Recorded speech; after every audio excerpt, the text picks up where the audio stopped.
Many ancient mysteries remain unexplained to this day. Across different continents, objects and texts have surfaced, not through careful excavation, but by accident unearthed by farmers, revealed by collapsing cliffs, or stumbled upon by chance. What makes these discoveries unsettling is not their age, but their context. They appear where they should not exist, carrying knowledge, symbols, or craftsmanship that does not align with the societies that supposedly produced them. Some were buried intentionally, as if meant to be hidden. Others were lost in ways that suggest abrupt disappearance. These are not isolated anomalies, A/Co. They form a scattered record of something incomplete fragments of a past that does not fully match the timeline we trust. In 1974, a group of farmers in northern China began digging a well during a drought. They were not searching for history, they were searching for water. What they found instead was the top of a human figure, life-sized, carved from clay, staring upward from beneath the earth. At first, it looked like a broken statue. Within days, it became clear they had struck something far beyond a single artifact. Beneath their feet lay an entire army, buried for over 2,000 years, perfectly arranged and completely forgotten. One of the greatest archaeological discoveries in human history did not begin with a planned excavation, it began with an accident. As archaeologists expanded the site, the scale of the discovery became almost impossible to comprehend. More than 8,000 soldiers emerged from the soil, arranged in precise military formation. There were infantry units, archers, cavalry, and chariots, each positioned as if awaiting orders. This was not a symbolic burial, it was a fully structured army. The soldiers were created to guard the tomb of Emperor Qin Shi Huang, the first ruler to unify China. But what makes this army unsettling is not just its size. It is the realization that it was designed to function, even in death, as an extension of imperial power. At first glance, the soldiers appear uniform. Look closer, and the illusion collapses. Every single face is different. Facial structures vary, hairstyles change. Expressions shift subtly from calm to alert, from disciplined to almost humanly uncertain. This raises a disturbing question. Why invest such effort into individuality for figures that would never be seen? Some researchers believe the artisans may have modelled real soldiers, turning this army into a frozen census of a long-lost military. If true, then these are not statues. They are echoes of real people replicated and buried to serve an emperor beyond death. Today, the army appears muted grey, earthen, lifeless. But this is not how it was meant to look. When first uncovered, traces of vivid colour clung to the surface. Deep reds, blues, purples, and intricate patterns. Within minutes of exposure to air, those colours began to curl, crack, and disappear. The lacquer that preserved them for centuries could not survive modern oxygen. In a matter of moments, an entire visual dimension of the past was lost forever. What we see now is not the Terracotta Army as it was. It is only what remains after its true appearance collapsed in front of us. Among the soldiers were real weapons, bronze swords, spears, and crossbows.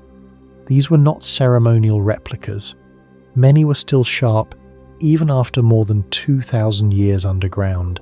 Some blades showed unusual resistance to corrosion, leading to early claims of advanced anti-rust technology. While later studies suggest environmental factors may explain this preservation, the result remains unsettling. The weapons appear ready for use, as if time had been suspended. This was not just an army in form, it was an army equipped for action. The creation of thousands of unique, life-sized figures suggests something beyond individual craftsmanship. Evidence indicates a modular construction system. Heads, arms, torsos, and legs, were produced separately, then assembled and customized. This resembles a form of mass production, an organized, repeatable process operating at a scale rarely associated with the ancient world. It implies coordination, planning, and labor management on an industrial level. The Terracotta Army was not just built, it was manufactured. Despite decades of excavation, the central tomb of Qin Shi Huang remains unopened. Rising as a large mound near the army, it holds the emperor himself and whatever else was placed within. Ancient texts describe a subterranean palace with rivers of mercury flowing through it, designed to represent the geography of the empire.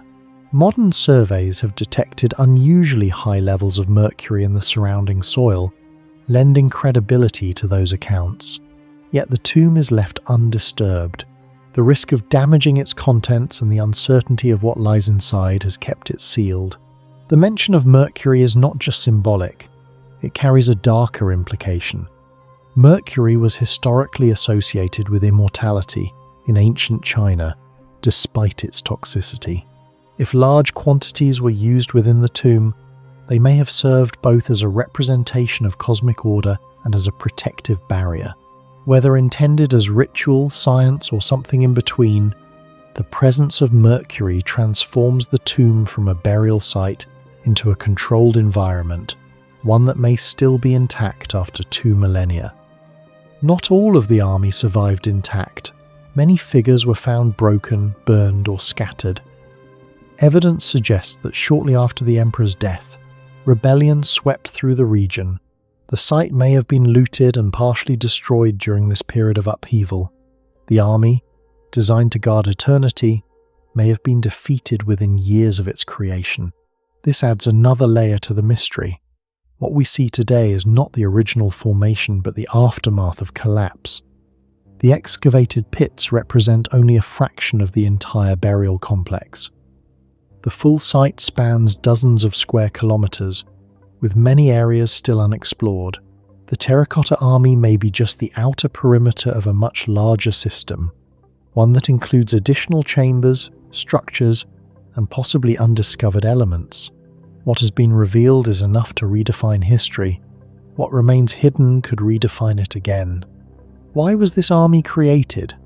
The most common explanation is protection soldiers to defend the emperor in the afterlife. But the scale, precision, and resources involved suggest something more complex. This was not a symbolic gesture. It was a projection of authority beyond death, a continuation of control into an unseen realm. Whether driven by belief, fear, or ambition, the purpose of the army remains open to interpretation. Constructing the tomb and its army required enormous labor.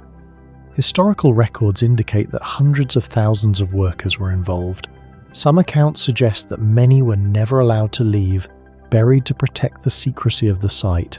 Whether literal or exaggerated, the implication is clear. This monument came at a human cost on a massive scale. The Terracotta Army is not only a symbol of power, it is a record of what power demanded. A massive ship lay buried beneath the soil of England for over 1,000 years, carrying weapons, gold, and symbols of immense power. When it was finally uncovered, it rewrote everything historians thought they knew about the so-called Dark Ages. But at the center of this royal burial, one detail refused to make sense. There was no body, no bones, no remains, just a ghost ship, perfectly outlined in the earth, as if the past had preserved its shape but erased its occupant. Sutton Hoo is located in Suffolk, on the eastern coast of England, overlooking the River Deben. The landscape appears unremarkable at first, rolling fields interrupted by a series of low, grassy mounds.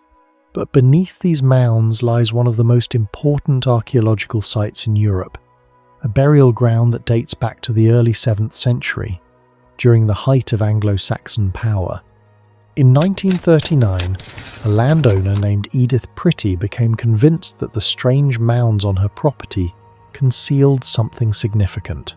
Without formal evidence, driven largely by intuition, she hired a local excavator, Basil Brown, to investigate. Brown was not a university-trained archaeologist. He was self-taught, meticulous, and largely unknown in academic circles. Yet within weeks of beginning the excavation, he uncovered rivets arranged in a pattern that revealed the outline of something extraordinary: a full-size ship buried beneath the mound. What began as a personal curiosity had suddenly become a discovery of national importance. As the soil was carefully removed, the shape of a ship nearly 27 meters long emerged not through preserved wood, but through stains in the earth. The timber had completely decayed over the centuries, leaving behind only a chemical shadow in the sand. It was as if the ship had dissolved, but its memory remained. Inside the burial chamber at the center of the vessel, archaeologists uncovered an astonishing collection of artifacts: gold buckles, intricately decorated weapons, silver bowls, and ceremonial objects of unmatched craftsmanship. Among them was the iconic Sutton Hoo helmet, shattered into hundreds of fragments and later painstakingly reconstructed. The scale and quality of these items suggested something undeniable. This was no ordinary burial. It was royal. Everything about the site pointed to the burial of a powerful ruler, possibly Radwald of East Anglia, a king known from historical records. The wealth of the grave goods, the symbolism of the ship, and the strategic location all aligned with what would be expected of a king's final resting place. And yet, there was no body, no skeleton, no trace of human remains. The central figure, the one for whom this monumental burial had been constructed, was completely absent. One explanation suggests that the acidic soil dissolved the bones over time, leaving nothing behind. But this raises another question. If the body vanished so completely, how can we be certain who was buried here at all? The tomb is both full and empty, rich with meaning, yet missing its most important piece. In 2008, deep inside Denisova Cave in the Altai Mountains of Siberia, archaeologists were carefully excavating layers of sediment that had accumulated over hundreds of thousands of years when they uncovered a tiny fragment of bone, no larger than a fingernail, buried among countless other remains. It showed no obvious signs of importance and could have easily been dismissed as just another piece of an already known species. Yet this insignificant fragment, discovered without ceremony or expectation, would go on to trigger one of the most disruptive revelations in the history of human evolution.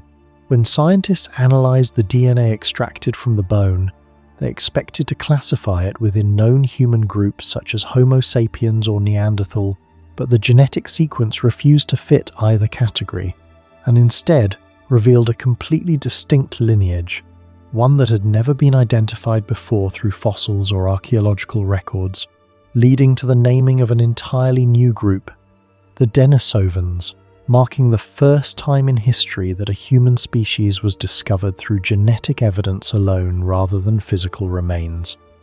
Unlike other ancient humans, Denisovans left behind almost no identifiable skeletal structure, with evidence limited to a few teeth, a finger bone, and scattered fragments, forcing scientists to reconstruct their existence almost entirely through DNA analysis, meaning that their physical appearance remains largely unknown and speculative, making them a unique case in human evolution where a species is defined more clearly by its genetic code than by its anatomical form.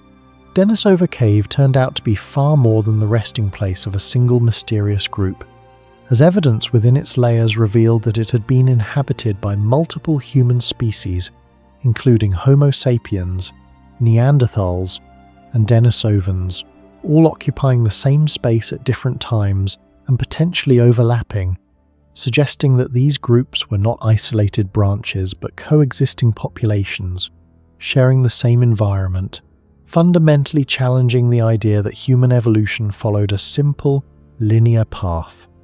One of the most striking discoveries from the cave was a fragment belonging to a young female individual whose DNA revealed that she was the direct offspring of a Neanderthal mother and a Denisovan father, a first-generation hybrid, proving that these groups did not merely coexist but actively interbred, forming genetic connections that blur the boundaries between what were once considered separate species and revealing that human evolution is better understood as a complex web rather than a cleanly branching tree.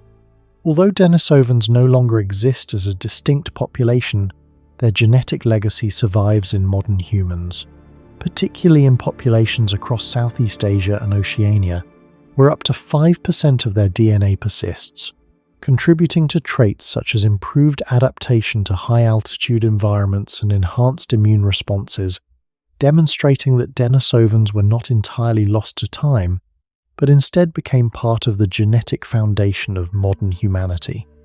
Excavations within Denisova Cave also uncovered artifacts that challenge expectations for the technological capabilities of ancient humans, including a polished stone bracelet with a precisely drilled hole and finely crafted tools that suggest a level of sophistication far beyond what is typically associated with the time period, raising unresolved questions about who created these objects and whether Denisovans themselves possessed advanced skills that have yet to be fully understood.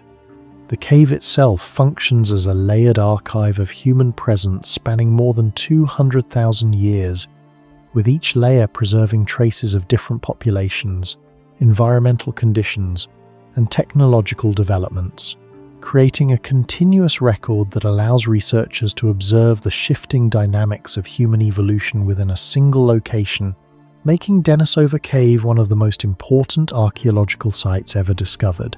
The discoveries at Denisova Cave have forced scientists to abandon the simplistic model of human evolution in which Homo sapiens replaced all other human species, replacing it instead with a far more complex picture of overlapping populations, genetic exchange and coexistence, where multiple forms of humanity interacted and influenced one another in ways that are only now beginning to be understood. Despite the profound impact of these findings, one of the most fundamental questions remains unanswered. What did Denisovans actually look like, as the absence of a complete skeleton means that their physical form can only be approximated, leaving them as a species that is scientifically confirmed, yet visually uncertain, known in detail at the genetic level but still hidden in terms of appearance, making them one of the most enigmatic branches of the human story. In 1947, in the barren cliffs overlooking the Dead Sea near Qumran, a young Bedouin shepherd threw a stone into a dark cave while searching for a lost goat. Instead of silence, he heard something unnatural. A sharp, hollow crack like pottery shattering in the dark. Curious, he climbed inside. What he found was not treasure in the traditional sense, but something far more valuable. Tall clay jars, sealed for centuries, containing ancient scrolls wrapped in linen. There was no archaeological team, no planned excavation, no historical expectation. Just a random act, an accident that would trigger one of the most important discoveries in human history. This moment, born out of chance, would uncover texts older than any known copies of the Bible, forcing historians to reconsider everything they thought they knew about the ancient world. The scrolls had been hidden for nearly 2,000 years. Carefully placed inside clay jars and sealed within remote caves, they survived in the dry desert air, protected by isolation and time. Dating from roughly the 3rd century BCE to the 1st century CE, these texts were already ancient when they were hidden. But the question remains, why hide them at all? One theory suggests urgency. During the Roman advance into Judea, particularly around the time of the Jewish revolt, communities may have concealed their most sacred writings to protect them from destruction. Another possibility is more deliberate, that these caves were not emergency hiding places, but part of a controlled archive, a hidden library designed to preserve knowledge outside the reach of the world. Either way, what we see is not random storage. It is intentional preservation. Someone, at some point, made a conscious decision that these texts were too important to be lost. Before scholars could fully understand what had been found, the scrolls entered a completely different world, the antiquities market. Bedouin tribes sold the first discoveries to local dealers, who in turn sold them to collectors and institutions. Pieces were cut, separated, and scattered across different countries. Some fragments were treated as simple artifacts, their true significance not yet fully understood. Others were sold in secret, passed from hand to hand in quiet transactions. What began as a unified archive became a fragmented puzzle, broken not by time but by human intervention. This chaotic distribution would later complicate decades of research. Scholars were no longer studying a single collection. They were trying to reconstruct something that had already been torn apart. Among the scrolls were texts that would redefine biblical history. These included some of the oldest known copies of the Hebrew Bible ever discovered. One of the most famous examples is the Great Isaiah Scroll, a nearly complete manuscript that predates previously known versions by over 1,000 years.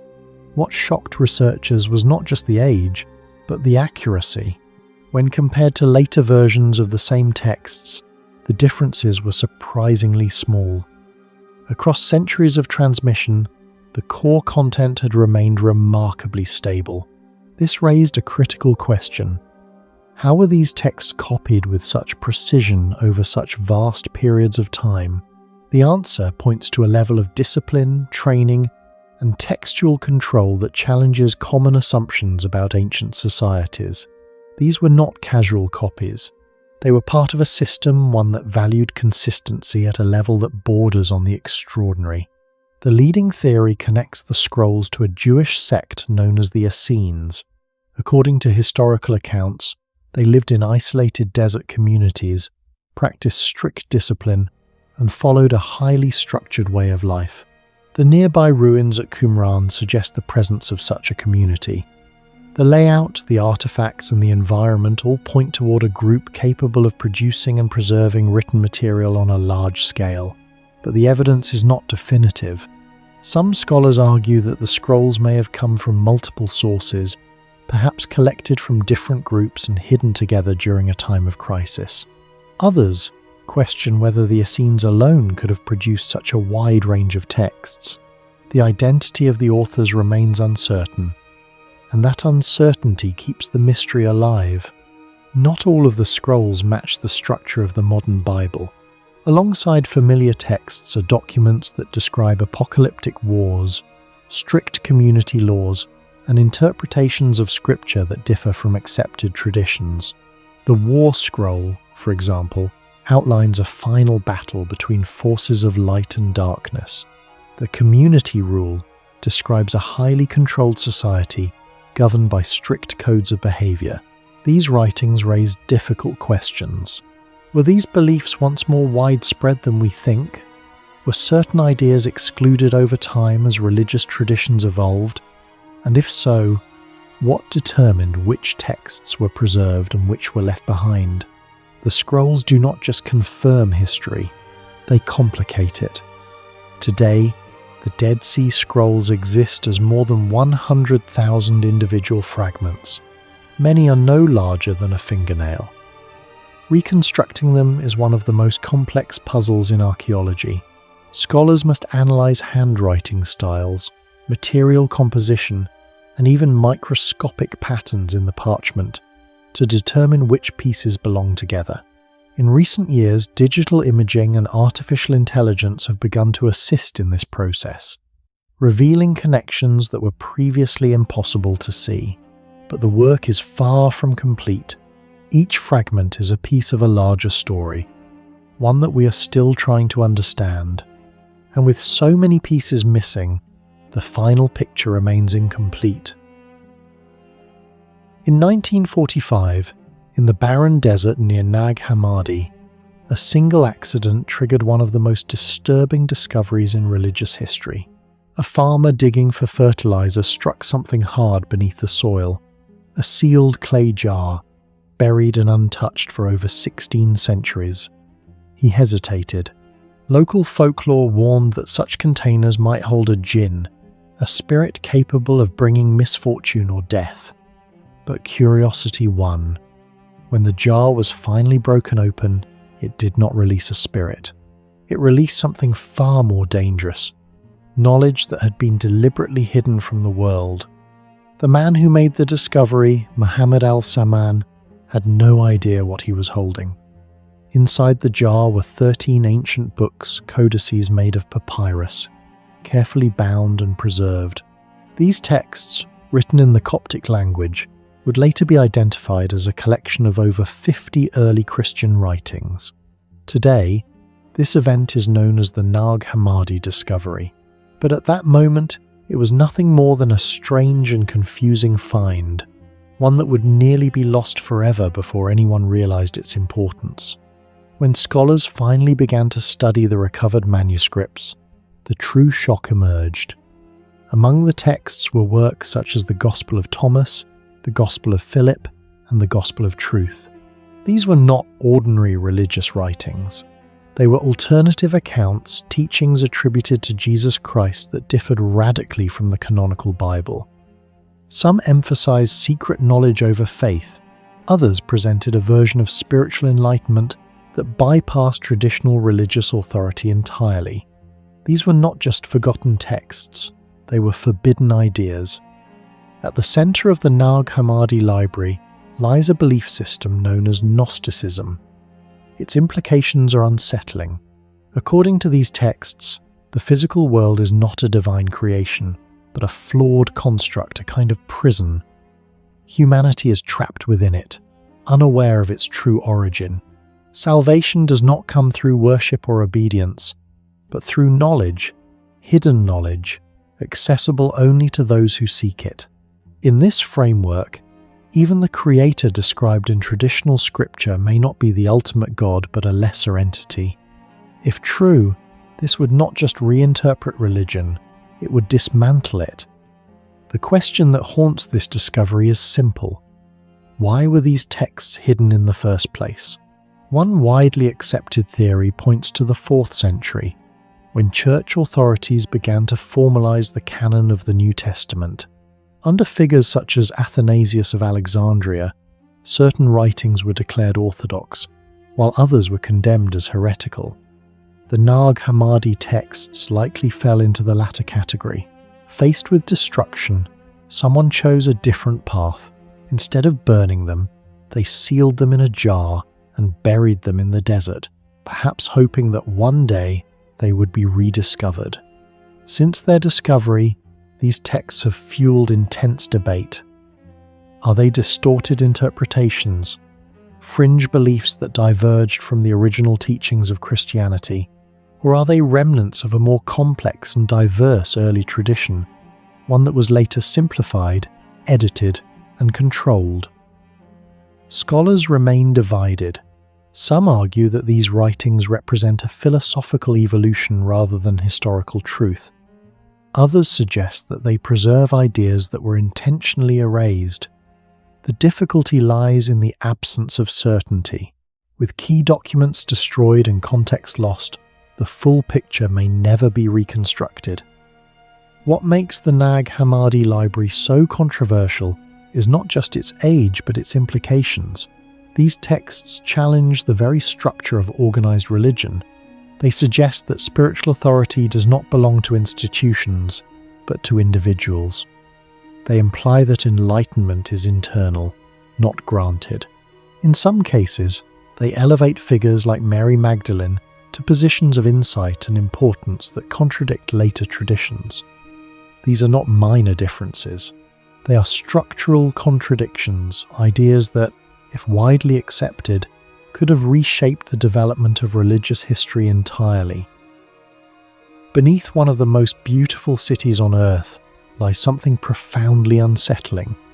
Not ruins, not forgotten architecture, but an entire city of the dead.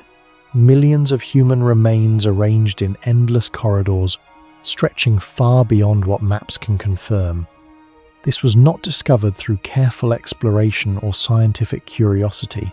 It was revealed by accident, by collapse, by crisis, by a city that nearly fell into the void beneath it. The Paris Catacombs are not just a historical site. They are a hidden layer of reality, one that was never meant to be fully understood.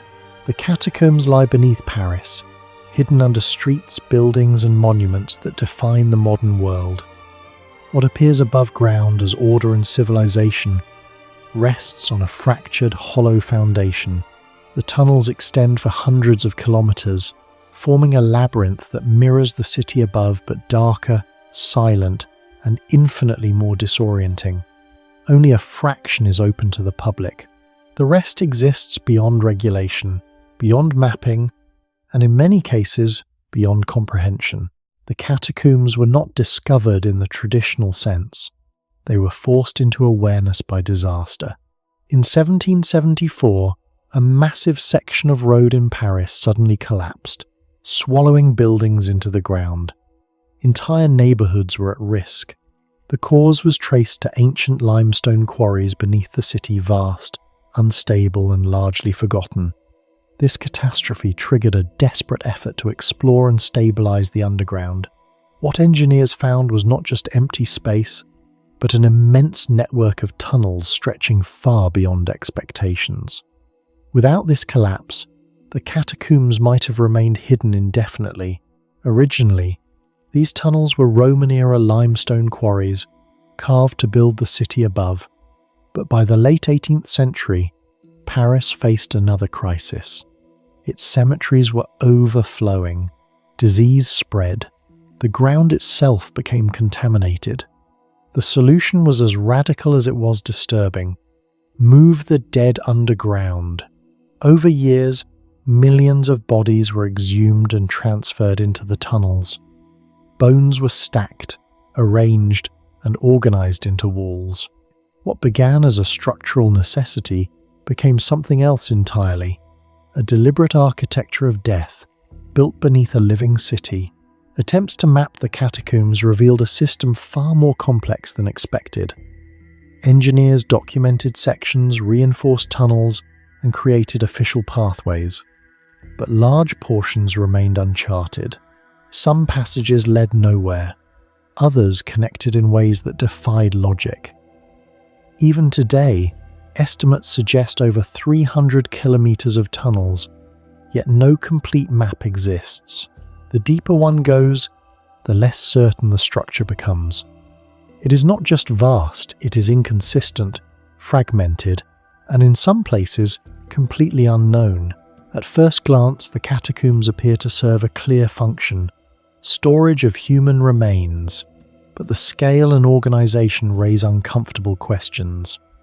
Why create such an extensive network for what could have been a simpler solution? Why design corridors, chambers, and structured layouts deep underground? Some sections show signs of deliberate planning beyond necessity, symmetry, alignment, and architectural intention. This suggests the catacombs may not be merely a response to crisis, but the continuation of a system whose original purpose has been partially lost. The catacombs are not just empty tunnels. They are places where people have disappeared. One of the earliest recorded cases is Philibert Aspert, who entered the tunnels in 1793 and never found his way out. His remains were discovered years later, deep within the maze. Modern explorers have reported similar experiences: disorientation, panic, and the overwhelming sense that the environment itself resists navigation. In a space where every turn looks the same, a single mistake can become irreversible. One of the most disturbing modern mysteries involves a video camera discovered within the catacombs.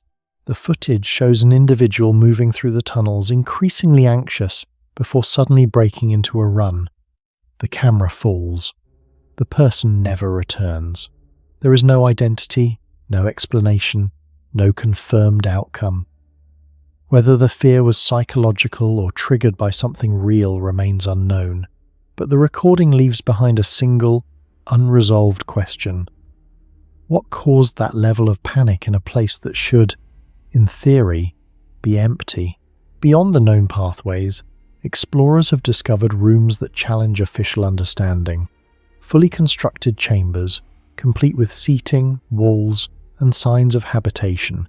In 2004, authorities uncovered an underground cinema equipped with a screen, electrical wiring, and infrastructure.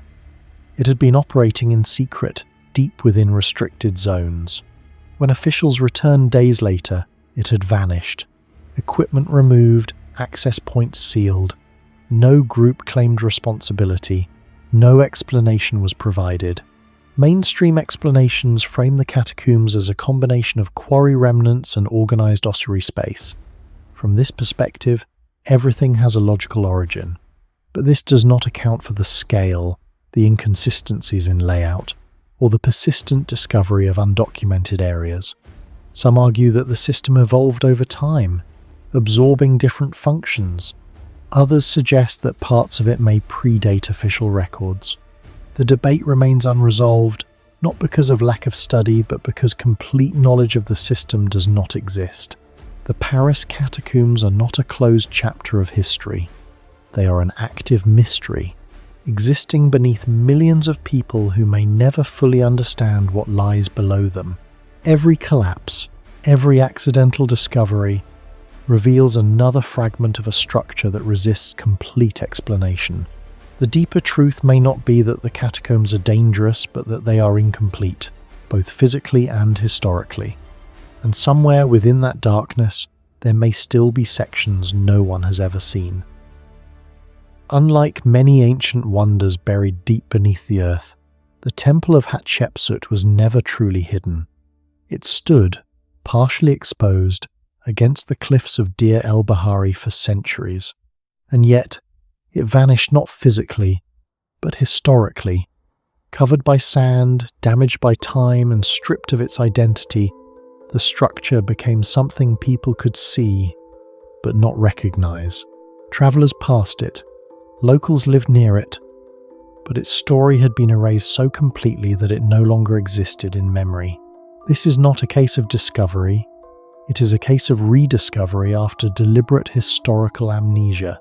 There was no single dramatic moment when the temple was found. Instead, it revealed itself slowly, almost reluctantly. Early explorers in the 19th century recorded ruins without fully understanding their significance. Later, excavations peeled back layers of debris, uncovering terraces, statues, and inscriptions piece by piece.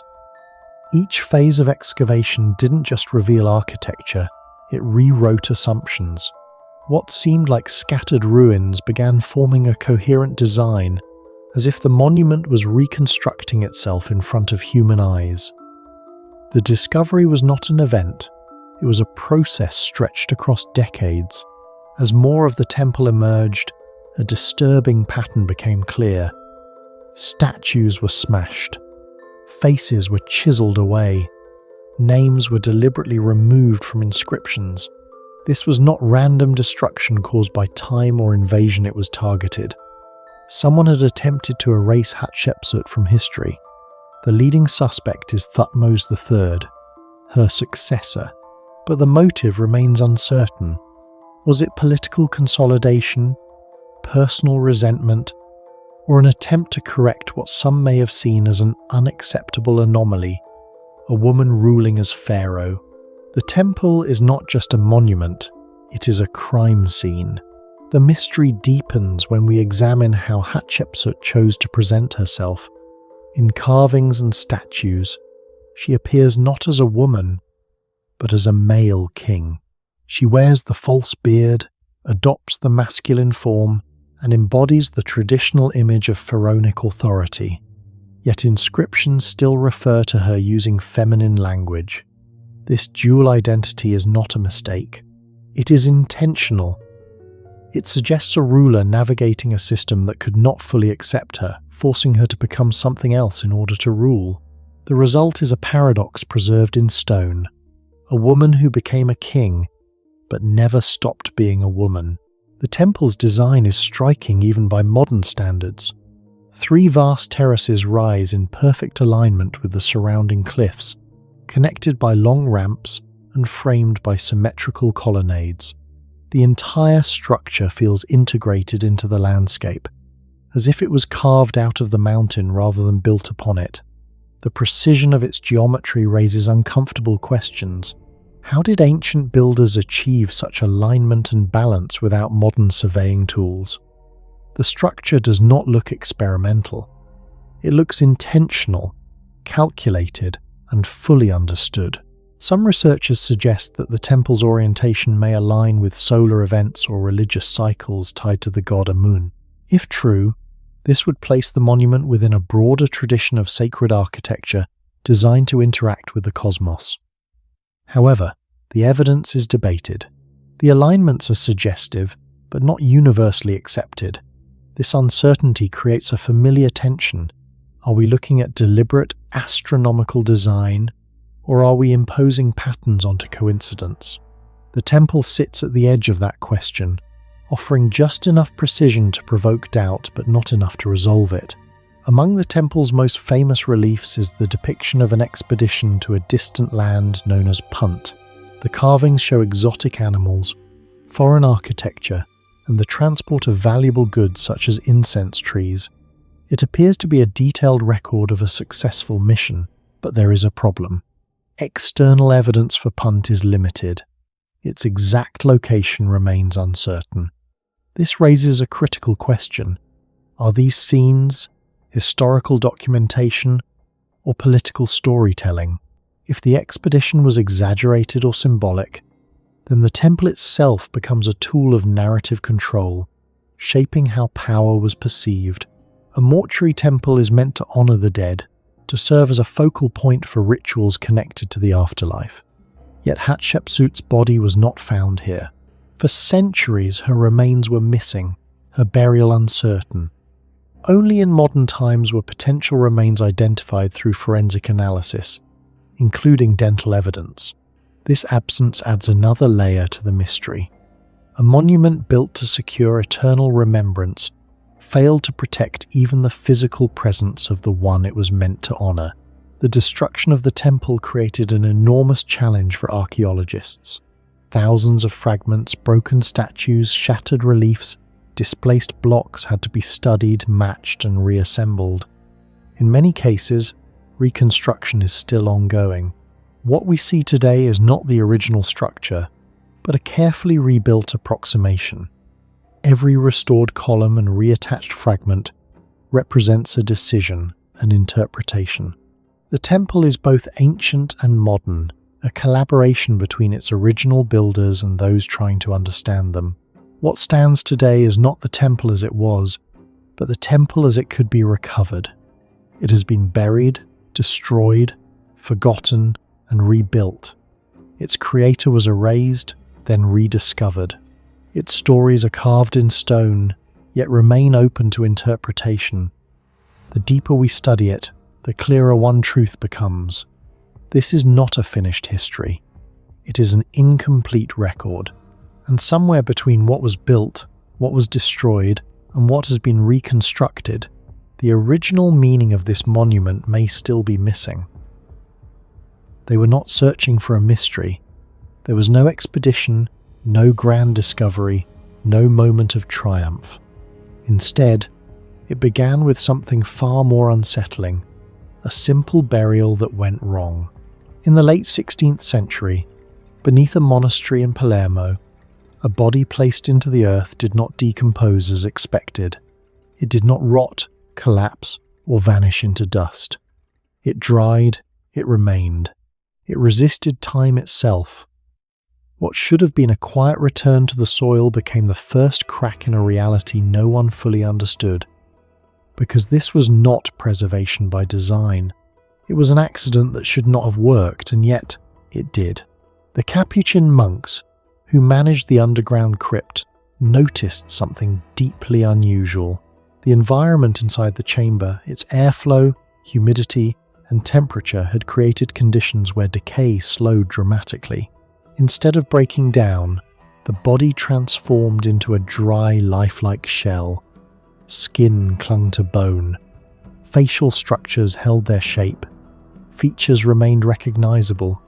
This was not the natural order of death, it was a disruption, and the monks, rather than dismissing it, chose to explore it. What followed was not science as we understand it today, it was observation, repetition, and quiet experimentation. They began placing more bodies inside the catacombs, watching, waiting, learning from outcomes they could not fully explain. Over time, the monks developed techniques to enhance what had first occurred by chance. Bodies were drained of fluids, washed in vinegar, and left to dry in the subterranean air. Later, chemical treatments were introduced, though never standardized. Each body became its own experiment. Some were preserved remarkably well, others failed completely. There was no manual, no formal system, only a growing collection of results, some astonishing, some disturbing, and yet, across decades, a form of primitive preservation emerged, not engineered with precision, but refined through repetition. A technology without theory, a process without full understanding. As the practice expanded, the underground chambers transformed into something far beyond a burial site. The dead were no longer hidden, they were displayed. Thousands of preserved bodies were arranged along the walls, standing, seated, or suspended in carefully organized sections. Men, women, children, monks, professionals, all separated by status and identity, as if the structure of society had simply continued beyond death. Clothing was maintained. Faces remained visible. Some appeared almost aware, frozen in expressions that blurred the line between life and absence. Visitors walked among them, not as mourners, but as observers. This was not a cemetery. It was a preserved human archive, an entire population that refused to disappear. Among the thousands of remains, certain figures stand out for one reason. They do not look dead. Skin still holds tone. Hair remains intact. Eyebrows, eyelashes, even subtle contours of the face persist. These are not skeletons or relics. They are paused individuals, suspended at the edge of time. This raises a fundamental question. If decomposition is a predictable biological process, why did it fail here? Why do some bodies remain intact while others degrade under identical conditions? The inconsistency is not a minor detail, it is the core anomaly, because true science requires repeatability, and here, repeatability breaks. In 1920, a 2-year-old girl named Rosalia Lombardo was placed inside the catacombs. What followed would become one of the most disturbing and fascinating cases of human preservation ever recorded. Her body did not simply endure it remained almost entirely unchanged. Her skin appears soft, her face is intact, her eyelashes are visible. Even her closed eyes create the illusion of sleep rather than death. Unlike the others, Rosalia does not resemble a relic.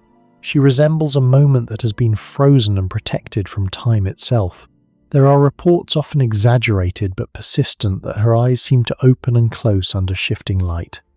While this is likely an optical effect caused by her preserved eyelids, the impact is undeniable. She feels present, and that presence is what makes her so unsettling. Rosalia's preservation was not accidental. It was the work of an embalmer named Alfredo Salafia.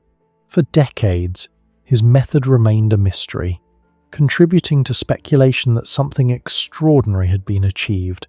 Eventually, fragments of his formula were uncovered: formalin to kill bacteria, alcohol to dehydrate, glycerin to prevent excessive drying, and zinc salts to stabilize the body.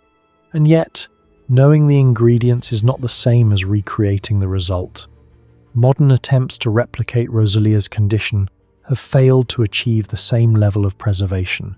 Something about the balance, the environment, or the process itself remains unresolved. The formula exists, but the outcome does not fully follow. The deeper one looks into the catacombs, the more unsettling the pattern becomes. Thousands of bodies preserved across centuries, multiple techniques, inconsistent results, and no complete theoretical framework explaining why it works when it does. This is not a lost civilization with advanced technology. It is something more difficult to categorize, a system that emerged accidentally, evolved through trial, and persists without full comprehension. The monks did not invent preservation, they encountered it. They adapted to it, but they never truly controlled it. The Capuchin catacombs are often described as a macabre attraction, a historical curiosity, or a religious artifact. But those labels fail to address the deeper issue. This place exists because something unexpected happened, and no one has completely explained it since. If a process begins as an accident, develops into a method, and produces results that modern science cannot perfectly reproduce, then it forces a different kind of question. Not about the past, but about the limits of our understanding. In the year 1900, beneath the busy streets of Alexandria, history was not uncovered by a scholar, a royal expedition, or a planned excavation. It was revealed by accident. A man searching for his missing donkey stumbled upon a collapsed shaft. The animal had fallen through the ground, vanishing into darkness. When people looked down into the hole, they realized this was not a simple pit. It was the entrance to something far deeper, far older, and far more deliberate. This moment is what makes Shoqafa different from most ancient discoveries. It was not found because someone knew where to look. It was found because something went wrong. And without that accident, one of the most complex underground burial systems in Egypt might still remain hidden today. What lay beneath that opening was not a tomb, but an entire underground complex. The catacombs extend across multiple levels carved directly into bedrock. Today, only 3 levels are known, but the lowest level is submerged under groundwater, making it inaccessible. This immediately introduces a disturbing possibility. What we see today is incomplete. Entire sections of the structure may still exist, sealed off by water and time. The visible chambers, corridors, and halls are only fragments of a much larger design, one that was never meant to collapse and reveal itself from above. At the center of the complex lies a massive spiral staircase. It is not designed for casual movement. It is wide, smooth, and carefully angled. Evidence suggests it was used to lower bodies into the depths using ropes, rather than for people to walk comfortably. This changes how we interpret the entire structure. The architecture is not centered around the living. It is optimized for the dead. Every curve, every descent, every chamber appears to serve a single function: the controlled movement and placement of bodies into the underground system. Deep within the burial chambers lie massive stone sarcophagi, carved directly into the rock itself. These are not movable objects. They are too large to have been carried through the existing corridors or stairways.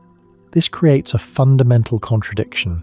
Either the entrance we use today was not the original one, or the tombs were constructed from the inside outward before the surrounding structure was completed.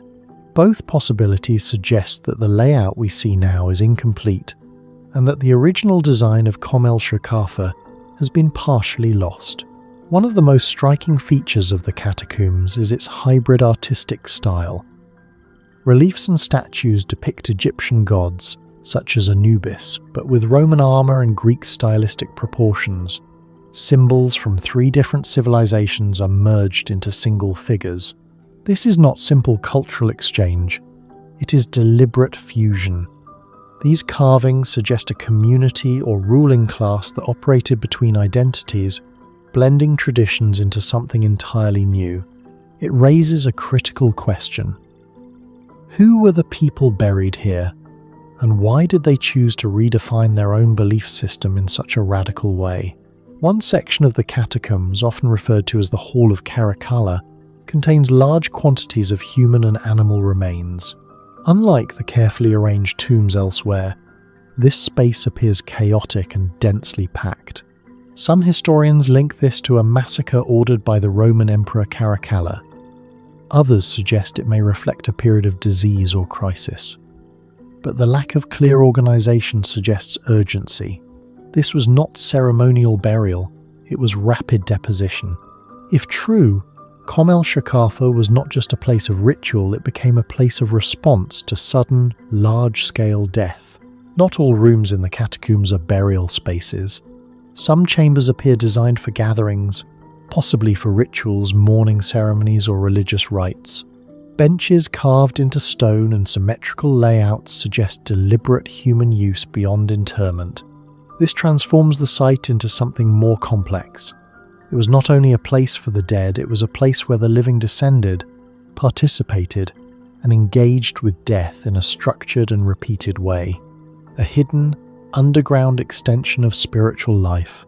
The lowest level of Shoqafa remains underwater, unreachable with current access. This submerged section may contain additional chambers, artifacts, or even inscriptions that could explain the purpose of the entire complex. But for now, it remains sealed. This creates a rare situation in archaeology, a site where the most important evidence may exist but cannot be studied. The mystery is not just unsolved, it is physically out of reach. The current entrance to the catacombs is the result of collapse, not design. This means that the original access point has been lost. The pathways we use today may not reflect how ancient people actually moved through the structure. This matters more than it seems. If we are entering from the wrong direction, then our interpretation of the site, its flow, its purpose, its hierarchy, could be fundamentally flawed. We are studying a system from a broken perspective. Despite its scale and complexity, Shoqafa is barely mentioned in surviving historical texts. There is no detailed record explaining its construction, its patrons, or its full function. This absence is unusual. Large, organized projects typically leave traces in written history. The silence surrounding this site suggests either that records were lost or that this complex operated outside the official narrative of its time. The imagery inside the catacombs does not simply combine cultures, it alters them. Egyptian deities appear transformed, adopting foreign aesthetics and symbolic elements. This may reflect a transitional belief system or a localized reinterpretation of religion. But it also raises a deeper possibility that the people who built this place were not just preserving traditions, they were actively reshaping them. The craftsmanship of the catacombs is precise and deliberate, suggesting that it was not intended for the general population. The scale is large, but the design feels controlled, selective. This implies that only certain individuals were buried here, perhaps a specific class, family, or group with shared identity. If so, Shoqafa was not a public cemetery, but a restricted system tied to a distinct social or cultural group. Shoqafa is not mysterious because of one single anomaly. It is mysterious because every part of it raises a different question. It was discovered by accident. It is partially inaccessible. Its architecture contradicts itself. Its art blends incompatible traditions. Its purpose shifts between ritual, burial, and crisis response. Taken together, these elements suggest something larger than a conventional tomb. They point to a system designed with intention, but one whose full logic has not survived. A block of black stone, half buried in the dust of a collapsed fort, did not look like a turning point in human history. It looked like debris, another fragment of a forgotten war. In 1799, during a military campaign in Egypt, soldiers under the command of Napoleon Bonaparte were reinforcing a structure near the town of Rashid, known to Europeans as Rosetta, when one officer noticed something unusual in a reused slab of stone. It was covered in dense, deliberate carvings. Not decorative, not random, structured, repeated, intentional. What they had uncovered was not just an artifact, it was a message, but no one alive could read it. This object would later be named the Rosetta Stone. and its discovery was not the result of careful excavation or scientific pursuit. It was an accident, an interruption in a military operation, a moment of chance that exposed something the ancient world had kept sealed for nearly 2,000 years. Before that moment, ancient Egypt was a civilization without a voice. Its monuments stood intact, its statues towered over the desert, but its written language, its own explanation of itself, was completely inaccessible. Historians were not reading Egypt, they were guessing, but the stone did not remain in the hands of those who found it. When British forces defeated the French in Egypt, the artifact was seized and transported to Britain, eventually placed in the British Museum, where it remains today. This transfer was not a scholarly exchange, it was a confiscation, a spoil of war. And that status has never stopped being controversial. Egypt has repeatedly called for its return, arguing that one of the most important keys to its own history is held abroad. Taken during a moment of military defeat, the Rosetta Stone is not just a linguistic breakthrough, it is also a symbol of ownership, power, and the long shadow of imperial control over ancient knowledge. What made the stone extraordinary was not immediately obvious. Its surface contained a single decree issued in 196 BCE during the reign of Ptolemy V. On its own, the content was unremarkable, an official statement praising a ruler, the kind of political inscription found throughout the ancient world. But the way it was written changed everything. The same text appeared 3 times, carved in 3 distinct scripts: Greek, Demotic, and Egyptian hieroglyphs. This was the anomaly. Greek was readable, it had survived, it was known. But Demotic, an administrative script used by everyday Egyptians and hieroglyphs, the sacred symbolic writings seen on temples and monuments, were both effectively dead. No one could interpret them.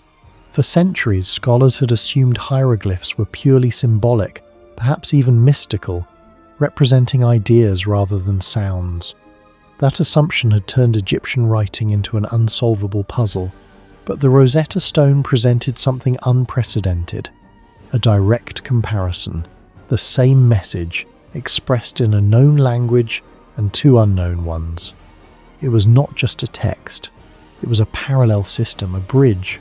This is where the nature of the object shifts. The Rosetta Stone is often described as an artifact, but that description is incomplete.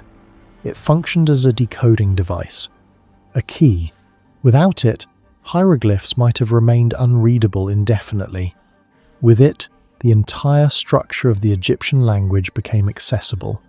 The implications are difficult to overstate. Every inscription carved into a temple wall, every name etched into a tomb, every historical record preserved in stone, suddenly had the potential to be understood directly. Without translation through Greek or Roman interpretations, the past was no longer being interpreted from the outside. It was beginning to speak for itself. But unlocking that voice was not immediate. The presence of 3 scripts did not automatically reveal how they related to each other. The process of decipherment became one of the most complex intellectual challenges of the 19th century. Among those who pursued it, one figure stands out: Jean-François Champollion. He had been studying ancient languages since childhood, driven by a singular goal to read Egypt. The breakthrough came not from translating entire sentences, but from identifying patterns. Champollion focused on cartouches, oval shapes that enclose specific groups of symbols. He hypothesized that these represented royal names. By comparing the Greek version of the text, where the name Ptolemy appeared, with the repeated symbol clusters inside the cartouches, he began to assign phonetic values to individual hieroglyphs. This was the turning point. Hieroglyphs were not purely symbolic. They encoded sound. They functioned as a hybrid system, part phonetic, part ideographic. This realization dismantled centuries of incorrect assumptions. Even then, the work was far from complete. The system was vast, inconsistent, layered with exceptions and context-dependent meanings. It took over 2 decades of sustained effort to build a working understanding of the language, and even after Champollion's success, refinement continued. The stone had opened the door, but stepping through it required reconstructing an entire linguistic framework from fragments. There is another complication, one that is often overlooked. The Rosetta Stone is incomplete. The top portion, where the hieroglyphic text would have been most extensive, is missing. What survives is only a partial version of the original inscription. This raises a question that cannot be resolved. What was lost? The existing text was enough to trigger a breakthrough, but it is possible that additional lines, perhaps clarifications, perhaps variations, were part of the original message. We are not working with the full key, we are working with a broken one. That detail changes the framing. The Rosetta Stone did not perfectly restore the voice of ancient Egypt. It enabled it partially, conditionally, through reconstruction. Every translation that followed is built on a foundation that began with a damaged object recovered by chance in the middle of a military campaign. A civilization that lasted for millennia, reduced to silence by the loss of its language, began to speak again because a single artifact survived, fractured, displaced, and almost overlooked, which leads to a final, unresolved implication. If one accidental discovery could unlock an entire system of knowledge, how many others remain sealed? How many scripts, inscriptions, or encoded records exist without their equivalent of a Rosetta Stone? And more importantly, how much of what we currently believe about the ancient world is not wrong, but incomplete, waiting for a key that has not yet been found?